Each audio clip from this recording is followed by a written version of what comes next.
Hello, everybody, and welcome to the Awaken Cast. I'm your host, Remy. I'm always excited about every episode that I do, but this one is one that I have been looking forward to and am super excited. I really love when I have guests on. With that being said, some of you may know her from TikTok, my dear friend, Rachel, aka Sunfire. Hello, it's me. It's so great to have you on today's episode. It's so great to be here. Thank you. So, before we start this episode, people who don't know you, where can they find you? And do you have anything you would like to promote? You can find me on TikTok and Instagram, both at SunfyreDnD. And I also just partnered up with a shop online called TTRPG Swag, and they are a nerdy apparel website. So you can find all of the clothing that I have designed, including little like fanny packs and backpacks, which is very fun. We are really excited to talk about various topics today. How we can utilize props and miniatures at our table, integrating our characters' backstories to our games, and finally, the difference between online D&D versus in-person, because there is a lot of difference between the two. It's going to be a fun conversation today, and who knows, we may get into some Dungeons and Tangents along the way. As you enter the Shrine of Baphomet, the cultists brandish their sacrificial daggers at you. Roll for initiative, and try not to get stabbed on today's episode. Welcome to episode 6, Beyond the Screen, Props and Plots in D&D. As we dive into this episode, we're going to be talking about so many things. A lot is probably us going on tangents, but if you want to feel like you're part of a conversation or the feeling of eavesdropping on a conversation you probably shouldn't listen to, you'll love this episode. So let's get right into it. First, we want to talk about utilizing props and miniatures. How do you come up with all of it? Honestly, it's just kind of whatever's happening in the day. I feel like it's easier to come up with props for combat situations because at least that point you kind of know where you're fighting, you know?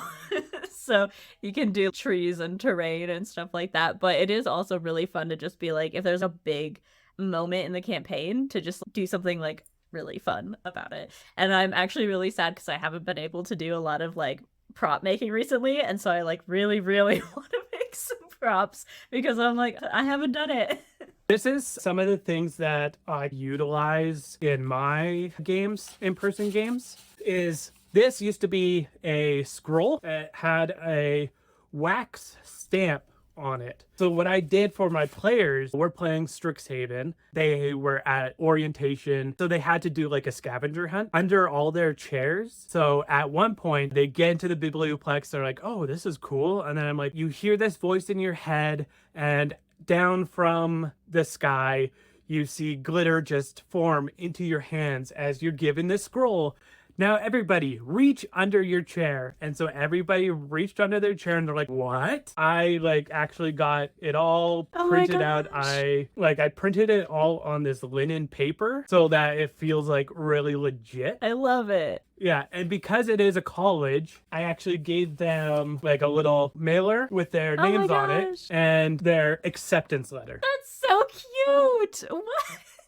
An acceptance letter? Yeah. So I actually, oh my God, I love it. So before the game actually started, so in our session 0, I gave it to them before we started the game so that they could be like, ooh, looking forward to the first session. Oh my gosh, I love that. That's so cute. Oh, that's so great. Now I'm jealous.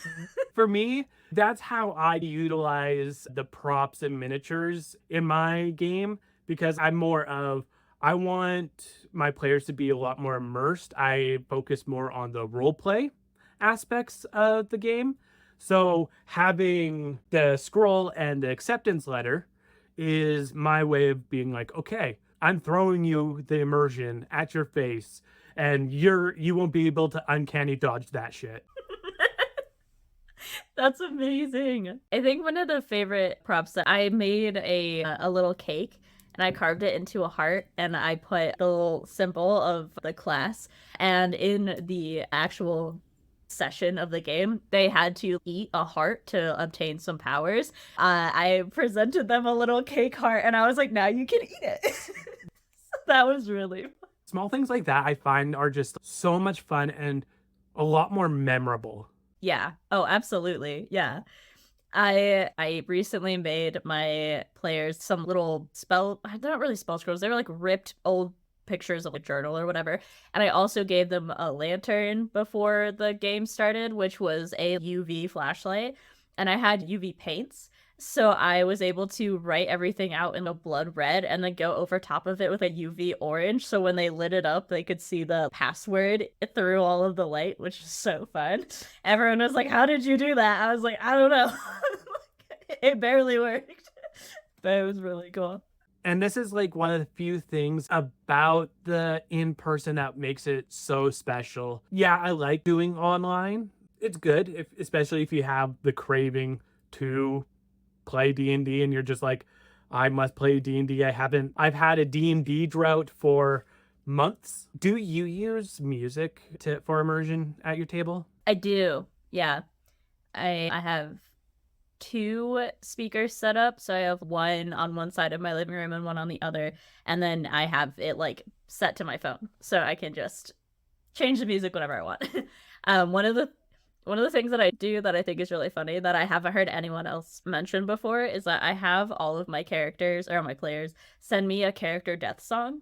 When their character dies, I turn it on to whatever song they've chosen, and then I will narrate their afterlife moment and for their death scene, which has been very fun because one of my players was like, gave me a real song that was like emotional to the core, and the other one gave me the Brady Bunch theme song.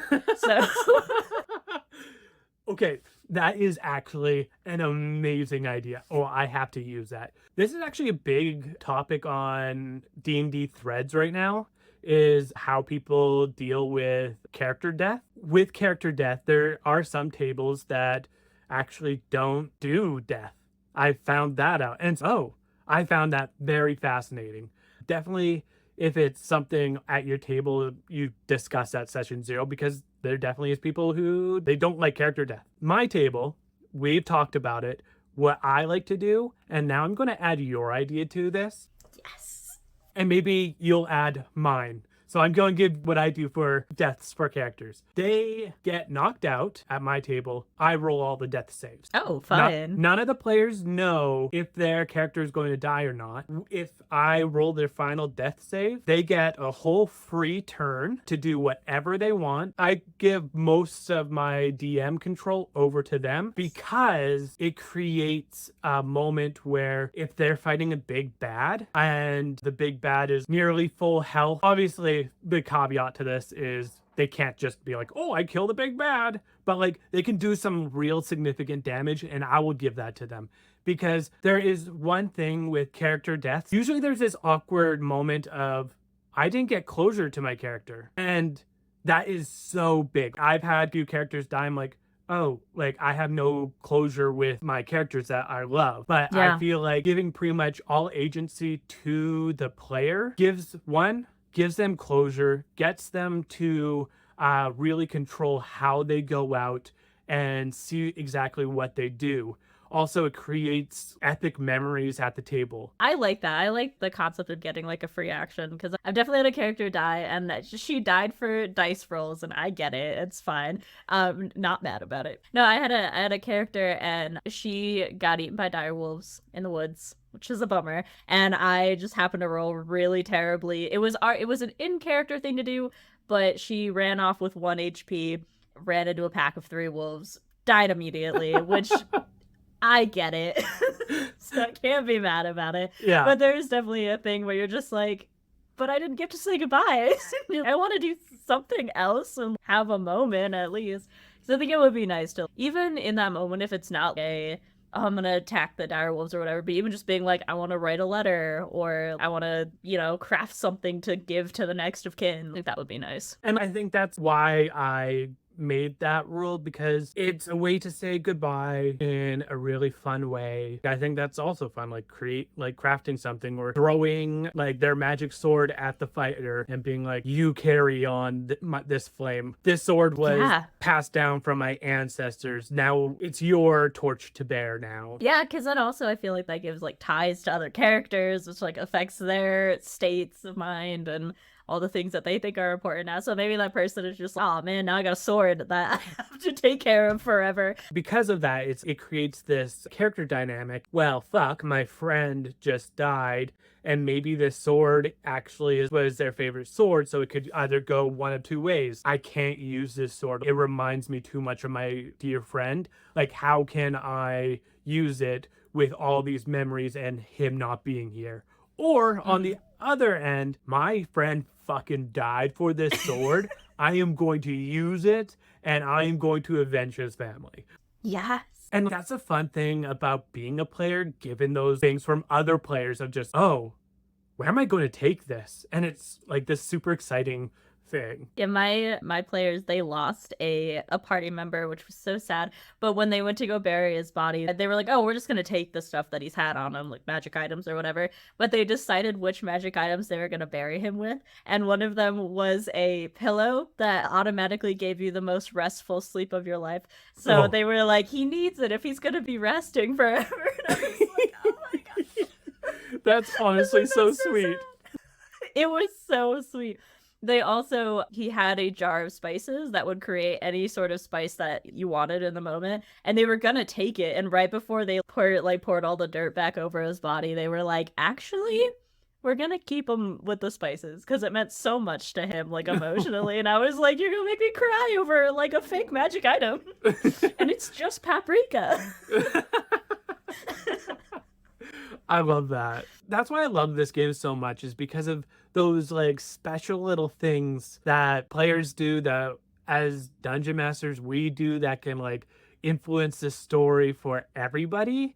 And it definitely creates those really fun moments or really emotional moments that really just stick with you long after that session's gone. Oh my gosh, yeah. I feel like you don't even remember the session like when you are like sitting there and rolling dice, but you remember it like you're watching a movie.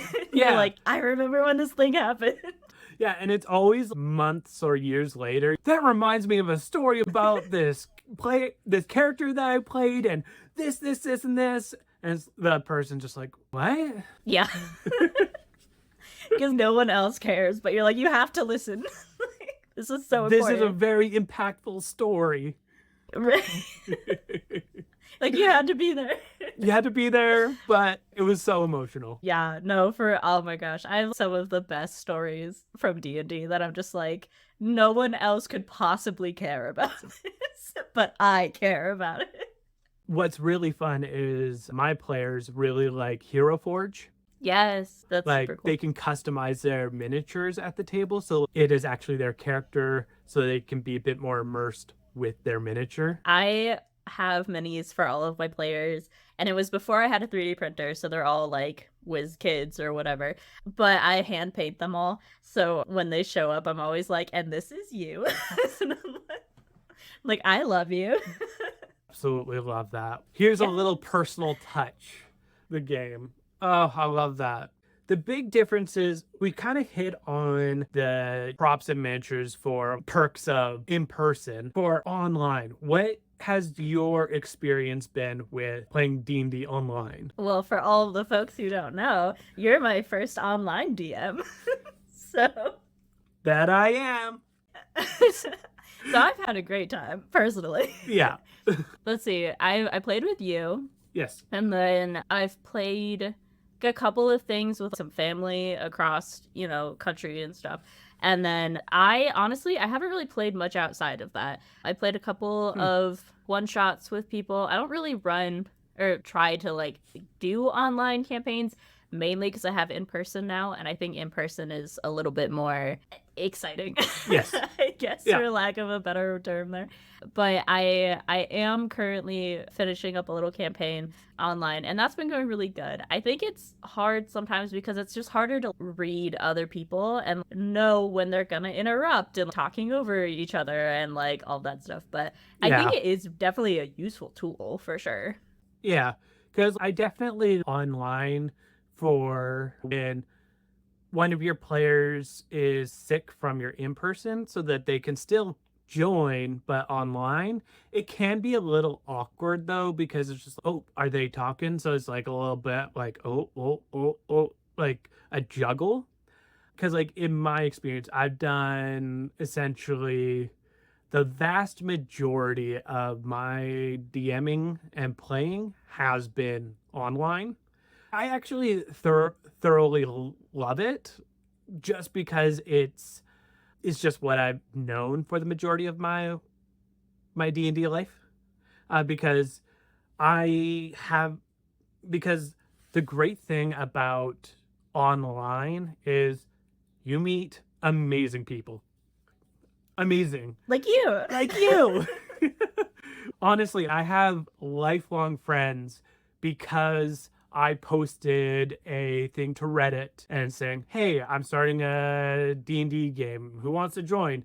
And so I've met numerous people that way, and I don't regret that at all. The downside, though, is online games tend to fizzle out as fast as popcorn pops. Yes, that is so super true. Beware if you do decide to do online games.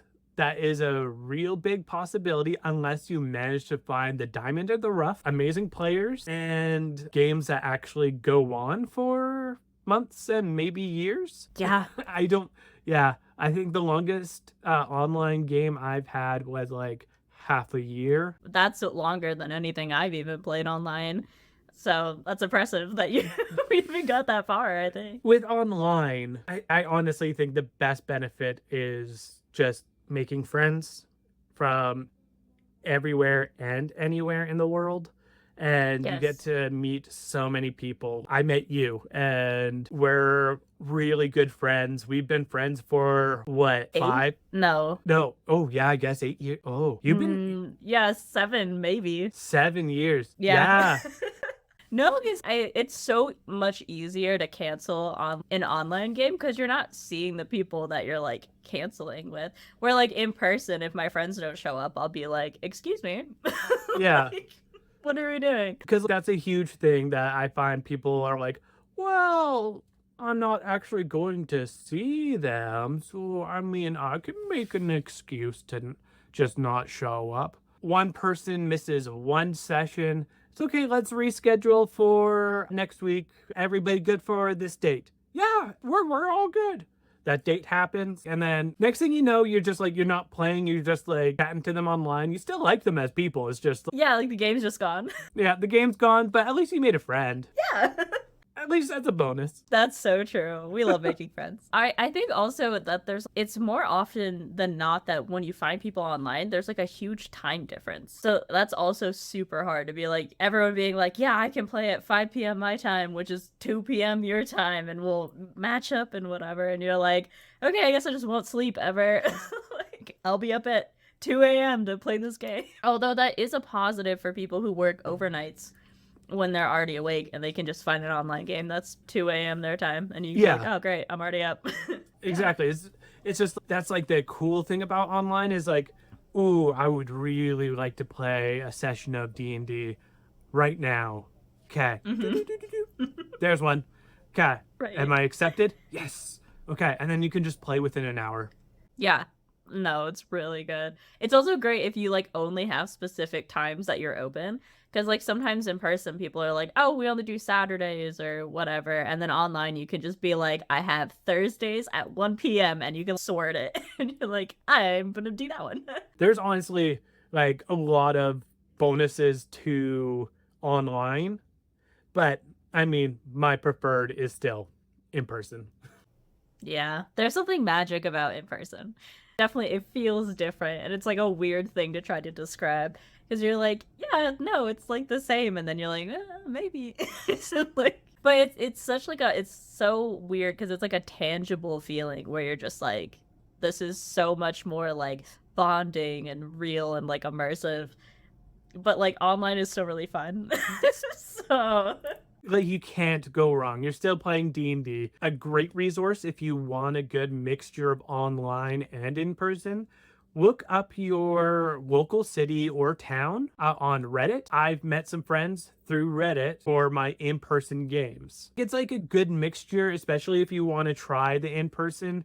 Also, if you have a game store, it's not going to be it's going to be closer to an online session where, because like you're just playing with a bunch of strangers and you're just like, but you're still going to have that fun tactile experience of Dungeons and Dragons. So like game stores are also fantastic. Also, support your local game store. let's talk about players. Yeah, let's talk about players. New player advice. New player advice. I did that mainly because I would just like I needed like a common thread, and I was like, I don't really like when TikToks have like intros. So I was like, oh, I'm just gonna do this, and then it stuck, and I was like, well, now I can't stop doing it. Because we're both like dungeon masters, like you're primarily a dungeon master. Right now, yes. Yeah. I used to be primarily a player, and I dungeon mastered. That's not a verb, but whatever. I've dungeon mastered before, and then so this campaign that I'm running right now is like the longest I've ever consistently been a DM. When it comes to your players, like how do you integrate, what do you like to do to integrate your characters' backstories to your game? My characters' backstories are my entire game, actually. When I originally started this campaign, it was just my husband and like two people from his job that he wanted to get to know. And I was like, "Oh, I'll just DM. That's fine. I don't need to be a player." And I didn't have a plot. I was just like, "Everyone make a character. We'll do like a one shot. We'll see how it goes. We'll figure it out." And by the time that everyone decided that they were still going to keep playing, I think 3 sessions in, I was like, oh, I should probably come up with a plot for this. So I took everybody's backstories, and like the first part of my entire campaign was basically built off of one of my players whose entire background was like, I'm hunting angels and I'm doing all this stuff. And I was like, all right, cool, we're hunting angels now in this campaign. And now my entire campaign, which is a god who has lost the love of his life, who is like a goddess, and now he's avenging her death by killing every single bit of humanity that he could find. And it like all just started because I was like, I don't know, you want to hunt angels? Let's do it. Every single move that I have made for my campaign has literally just been like, well, who's next in the lineup? What's your plot? You're now intertwined into the main plot. Because my players are the game, I think, for me. See, I take a different approach because I feel like my games are a lot more planned out because I am very story and character driven. I'll create a world or take a module, Strixhaven here, and homebrew the shit out of it because my reading comprehension is bad.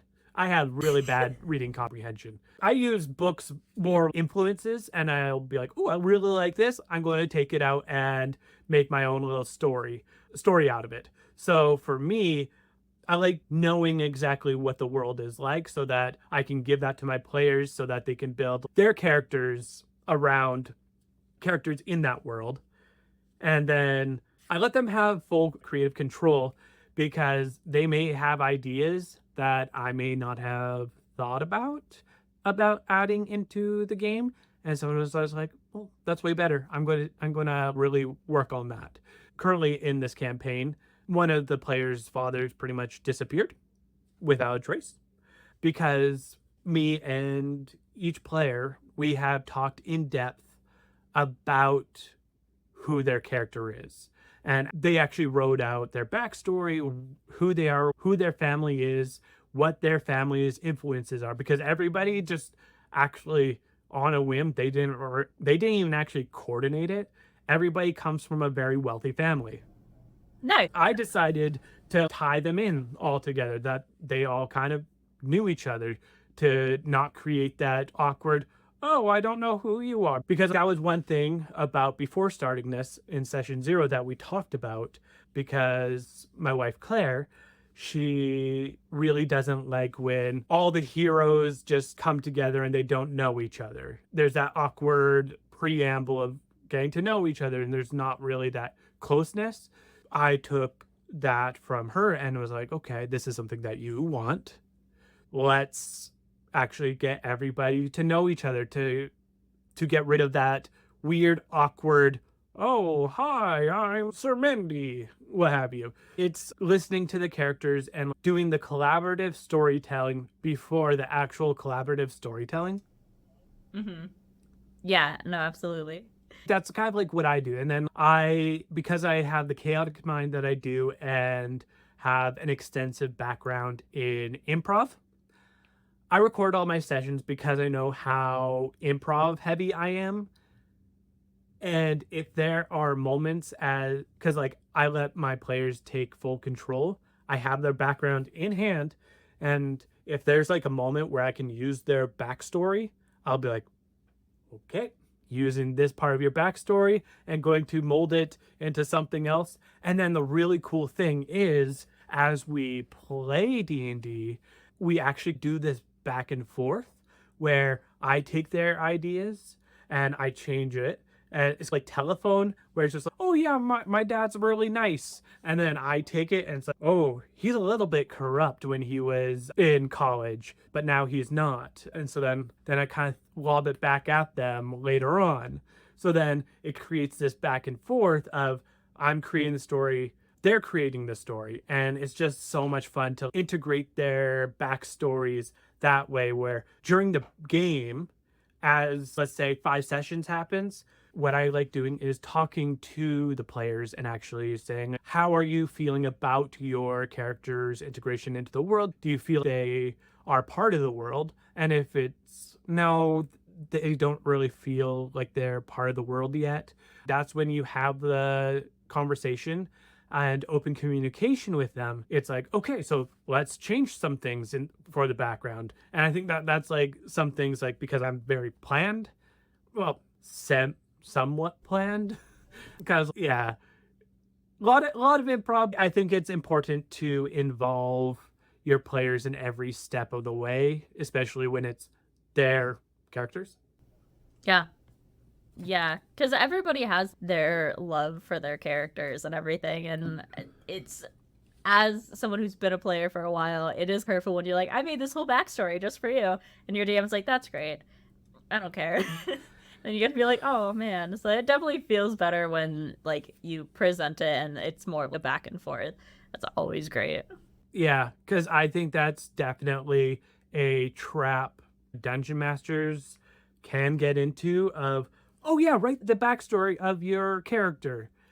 And the DM gets it, they read it. At first it's really exciting, but then essentially the dungeon master can just be like, it's your character. I'm not going to touch your character. And I'm not going to touch your character's backstory. Why would I bring your family in? I know I said that for you to create 5 NPCs that your character knows, but I'm not going to use them. So then why? Mm-hmm. Like, why did you ask even? Yeah. Why did you ask me to write a backstory if you're not going to use it? I've been kind of lucky, I guess, in the sense that my players currently, no offense to them, they don't really have structured backstories. I've got one of the classic I have amnesia characters. One of my players just brought back an old character who he left previously earlier in the campaign. So we've got him with his backstory that's been fleshed out because he played for a year with this characters. That one has a backstory. And my players, when they do have backstories, it's a little bit more less specific and more of, I had an NPC who knew of a place. One of my players is, I was best friends with a dragon and I know that there's a vault somewhere. I don't know where it is and I don't know what's in it. And I'm like, that's great. That is going in my tools, and I will pull it out later. Any players that are listening to this part, do that. Add shit. I always encourage my players, feel free to add shit, because there's a vault somewhere. Okay. There's a quest I can write up. Now you gave me an idea. Cool. Now let's involve the party in that. I love that. Yes. It's so much fun. I think that my personal DM style is that I have limited to no care about the world that I've built, which I think as a DM is kind of a rarity. Yeah. I think, because I feel like most DMs are like, I wrote this story and I care about it. This is the world I built. I really care about it. And I'm just like, it doesn't matter. If you want to blow it up, you want to blow it up. I don't really care. So having characters that have their own goals or that show up and they're like, I know of this thing. I'm like, okay.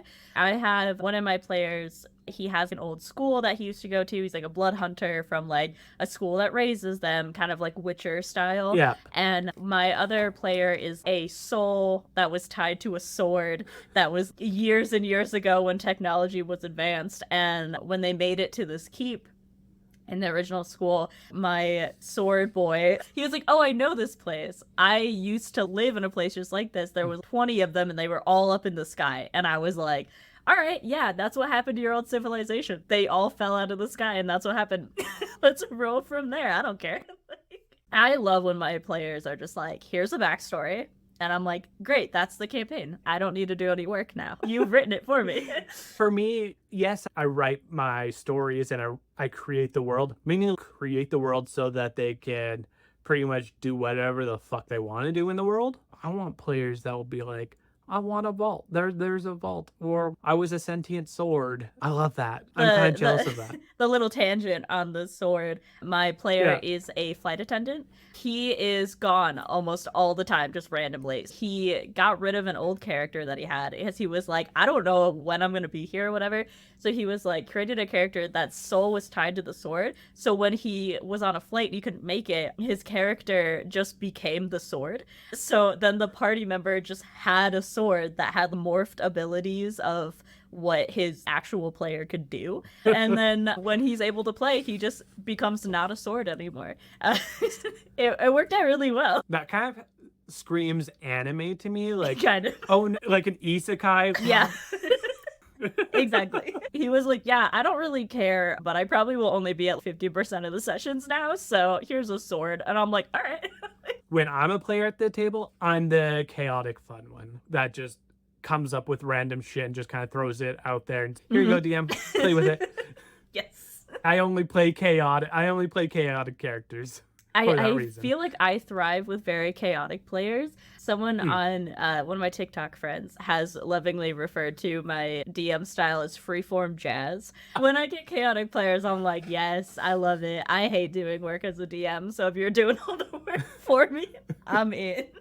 You're essentially, you come primarily from a player perspective. As me, I pretty much played I played 3 sessions and then just decided to jump right into being a dungeon master. Your dungeon master style is completely different from mine, and I love it. Can I get a teleport spell and just join your Monday game? Because I would add even more chaos. Your table sounds like so much fun. Some of the craziest things I think that I've ever seen in Dungeons and Dragons. I'm just like, oh, this is what we're doing now. One of my other players, while they're at this keep school, they like walked into a classroom and stuff, and they were able to like basically be like, yeah, we already know what we're doing. We're like level 10 adventurers. We don't need to be here. And so I was like, oh yeah, you guys get to teach a class now. That's going to be your job. And so they like went to go teach a class and they introduced themselves by different names for no reason. Like their character names are Dante and Lothar. And when they got in the room, they're like, yeah, I'm Dennis. And this is Dennis. We're D&D. And I was like, what are we doing? Why are we lying for no reason? Just for the shits and giggles. That's the kind of shit I would pull. No, it's so fun. I love my players. You just say things sometimes and you're just like, oh, okay. Let's go with it. Yeah. Sure. I love my table because I'm very much the DM who we have a lot of fun at the table. I know I have emotional story beats for my characters, and I want my table to escape from reality, but also feel those emotions. But on the other hand, yes, I'm chaotic, but I'm not chaotic as a DM, and I hate it because I would love to be. Let's just do a stupid shit show campaign of anything happens. I would love to do that, but I'm too structured to do that. That's really nice because I know that there's definitely some moments in my campaign where people are like, their characters are going through it and they want to get involved with that. And it is Yeah. hard sometimes when somebody's, oh my gosh, we found a letter from my long lost dad or whatever, and then someone else is just like, I'm jumping off of the cliff, and you're like, oh, okay. Oh my god. It definitely ruined some So emotional takes, which I don't think my campaign is, I don't think I would qualify it as like serious. I think yeah. we're definitely more of a wild kind of group of people. I wouldn't say that my table is serious either. We still have so much fun. They still do shit. One of Claire's character's catchphrases is, so he's a very religious man. He's with a party of just very eccentric characters, and I'm okay with that. I love that. That's so great. That's now a thing with our group. If like things are getting a little lewd outside of the game, like someone will be like, and I'm okay with that. I love that as a catchphrase. That's amazing. There's like kind of a Yeah. similar character. My husband Jordan, he is playing a character who is very much, he's like serious and he's here to do a job and get everything sorted. And everyone else is just absolutely wild. Most of the time he's just Tracker takes a deep breath and he walks away. When things start getting wild and the players embrace that wildness, it's like, oh, they're being a bit chaotic. Okay. And then I can kind of play off of it. It's just like, oh, I'm not used to this. Oh, should I? Oh, okay. Yeah. Okay. Let's embrace it. Okay. We're having fun. This is great. Ready to go. Okay. Now let's reel it back. I've experienced a few moments like that, but for the most part, it's very much they'll take the story a little bit in a direction that I've given them little story beats, and they're like, ooh, because I give them like, so you see this, this, this, and this. You have a choice where you want to go. I haven't really planned. I just was like, oh, these would be neat things to explore, especially out of their backstory. And so then it's just let's see if they bite. And if they do, they do. If they don't, we'll see where My they go. I think most of my game is actually just trying to rein my players in. We had my player Dante. He told me he was gonna retire his character at the end of this little Okay. session arc, and I was like, okay, whatever. I had them come back to the Sword Coast, which is essentially like 3 years in the future, all destroyed, whatever context. And he had managed to kill the king of one of these areas, as was his entire character goal. So 3 years in the future, after everything had exploded, the citizens that were still alive were like, oh my god, he must be like the best. He killed the king. He like freed us all from this tyranny, and then he just left for 3 years. So they built an entire society that they called Danteville, and I was basically just like, here's the city, decide what you want from it. It ended up being a city that was only run by committees. So if you needed something, there was a farming committee, there was a there was The like, HOA. yeah, there's a HOA, there was like a donut committee. Like anytime they were like, I need to talk to someone who knows something about this, I'm like, great, you can go find the committee. Like there was a committee who's in charge of knowing what all the committees were. My favorite was one of my players hunted down just a guy on his way to work, stole his identity, went to his job interview as the guy, got the job, and then worked for a full day doing paperwork. And I was like, why did we do this? Everyone had a great time, but I was very confused. So I had to turn that into something. He was actually working for the IRS, which was the Invisible Robbery Society, and they were a gang that went around and collected protection money from all the shopkeepers to keep them safe from other more nefarious committees. And most of my game is just that. Various areas. It was fun. He also, after he stole that guy's identity, was like, maybe he was a bad guy. He got thrown in jail for some unrelated reason. And so my player was like, he's in jail. Maybe he was a bad guy. Let me go see his family. So they went to his family's house and knocked on the door. And the dude's wife answered and was like, hello. And he was like, hi, are you happy? And she was like, yes. And then he was like, interesting. And then just absolutely just whiffed the RP, whiffed every single roll he was attempting to make, and threw 500 gold pieces at her and was like, okay, bye. Yeah, most of my game is just that, I think. The more I talk about D&D, and especially other dungeon masters' experiences playing D&D and hearing their experiences with their players, The more I come to realize how special this game is to so many people, because one table's experience is going to be vastly different from the other table's experience. And I Yeah, absolutely it's love so that. much fun. I love that every table can just be so different and still be playing the same game somehow. Yeah. How is this table doing a chaotic mess and then the other table, they're bawling their eyes out? This is such a weird scene. Wait, they're playing the And same I think game? it's also How? so cool because like when I'm DMing, everything's crazy, it's wild. I if I had to list you a rule and I actually know what it is, hell's frozen over. And and when my husband DMs, like the same players at the same table, they are on it. They are invested. They're listening. The combat is very intense. They know exactly what they're doing, and it's way more structured. And I'm just like, it's just a change of who's in charge, which I think is so funny with the same people.